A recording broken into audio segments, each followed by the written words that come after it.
नमस्कार दोस्तों, आज हम बात करेंगे हरियाणा सरकार द्वारा चलाई गई एक नई योजना के बारे में। तो जो भी कोई मजदूर या मिस्त्री काम करते हैं और उनकी लेबर डिपार्टमेंट की तरफ से मजदूरी की कॉपी बनी हुई है, तो उनके लिए हरियाणा सरकार ने एक और नई योजना की शुरुआत की है, जिसका नाम है व्यावसायिक तकनीकी संस्थानों में हॉस्टल सुविधा हेतु वित्तीय सहायता। इस योजना के तहत जिन पंजीकृत श्रमिकों के बच्चे व्यावसायिक या तकनीकी संस्थानों में नियमित रूप से पढ़ाई कर रहे हैं और वह पढ़ाई के लिए हॉस्टल में रह रहे हैं, तो उनको हरियाणा सरकार की तरफ से 1,000 रुपये से लेकर 1,20,000 रुपये तक की जो सहायता राशि है वह प्रदान की जा रही है। और इसके लिए जो आवेदन है वह अभी शुरू भी हो चुके हैं। तो जो भी इस योजना के लिए पात्र हैं वह इसके लिए आवेदन कर सकता है।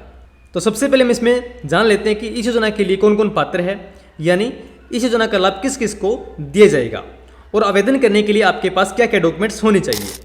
तो यहाँ पे आप देख सकते हैं व्यावसायिक तकनीकी संस्थानों में हॉस्टल सुविधा हेतु वित्तीय सहायता। यहाँ पे देखिए बोर्ड द्वारा व्यावसायिक एवं तकनीकी संस्थाओं में हॉस्टल सुविधा हेतु 1,20,000 रुपये की अधिकतम सीमा तक वित्तीय सहायता प्रदान की जाएगी। यानी जिन श्रमिकों के बच्चे व्यावसायिक एवं तकनीकी संस्थानों में पढ़ाई कर रहे हैं और हॉस्टल में रह रहे हैं, तो उनको 1,20,000 रुपये तक जो राशि है वह हरियाणा सरकार द्वारा दी जा रही है। तो अभी हम समझ लेते हैं इसकी नियम शर्तों के बारे में, यानी यह आवेदन कौन कौन कर सकता है, इसमें किन किन बातों का ध्यान रखना है। तो सबसे पहले नंबर 1 देखिए, यहाँ पे पंजीकृत श्रमिक की 1 वर्ष की नियमित सदस्यता होनी चाहिए। यानी पहली बात तो जो लेबर कॉपी है उस पर आप कोई भी सुविधा लेते हैं उससे पहले आपकी जो कॉपी है वह रिन्यू होनी चाहिए, उसमें नियमित रूप से जो फीस है वह भरी होनी चाहिए। उसके बाद नंबर 2 यहाँ पे देखिए, वित्तीय सहायता सीधे ही सरकारी, निजी सरकारी मान्यता प्राप्त संस्थान, महाविद्यालय, विश्वविद्यालय, IIT, IIM, एम्स इत्यादि को दी जाएगी। यानी आपका जो भी हॉस्टल का खर्चा आएगा वह आपके संबंधित संस्थान को दिया जाएगा। नंबर 3 यहाँ पे देखिए, छात्र छात्रा संस्थान में नियमित रूप से पढ़ाई जारी रखे हुए हैं, इस संदर्भ में संस्था के मुखिया द्वारा जारी किया गया प्रमाण पत्र अपलोड करना अनिवार्य है। यानी जो छात्र छात्रा किस संस्थान में पढ़ाई कर रहे हैं तो वहाँ के जो मुखिया है उनसे एक रिपोर्ट करवानी होगी कि यह जो बच्चे हैं ये रेगुलर पढ़ रहे हैं।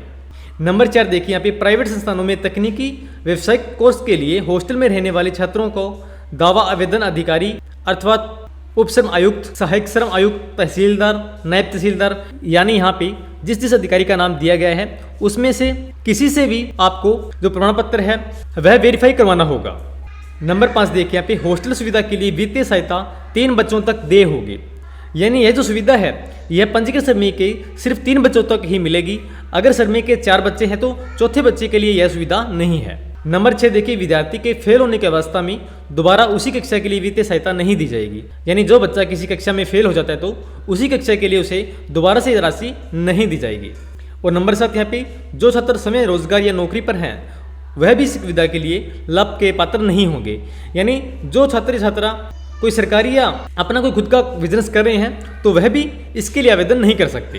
और अगर हम इसमें बात करें डॉक्यूमेंट्स की, तो जिस भी संस्था में आप पढ़ाई कर रहे हो वहाँ के मुखिया द्वारा आपने प्रमाण पत्र पे साइन करवा के अपलोड करना होगा। और आप जिस हॉस्टल में रह रहे हो वहाँ के लिए एक अंडरटेकिंग होगी, उस पर आपको जहाँ पे अधिकारी के नाम बताए गए हैं उनमें से किसी भी एक से साइन करवा के अपलोड करवाना होगा। इसी के साथ इसमें आपको एक अंडरटेकिंग मिलेगी, वह अंडरटेकिंग वेरीफाई करवानी होगी। और इसी के साथ यह आवेदन करने से पहले आपको आपकी जो लेबर कॉपी है उस पर आपने 1 साल में 90 दिनों का जो काम है वह दिखाना होता है और वह किसी अधिकारी से आपको वेरीफाई करवाना होता है।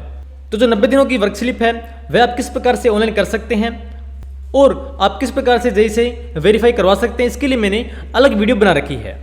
तो यह थी आज की वीडियो हरियाणा सरकार द्वारा लेबर कॉपी पर शुरू की गई एक नई योजना के बारे में। तो आपके लिए यह वीडियो काफ़ी हेल्पफुल रही होगी। और अगर इसके बारे में कोई और जानकारी चाहिए तो आप मुझे कमेंट बॉक्स में कमेंट भी कर सकते हैं। और इसी के साथ सभी प्रकार की सरकारी योजनाओं की जानकारी समय पर पाने के लिए चैनल को अभी सब्सक्राइब कर लें। और वीडियो पूरी वॉच करने के लिए आप सभी का बहुत बहुत धन्यवाद। जय हिंद, जय भारत।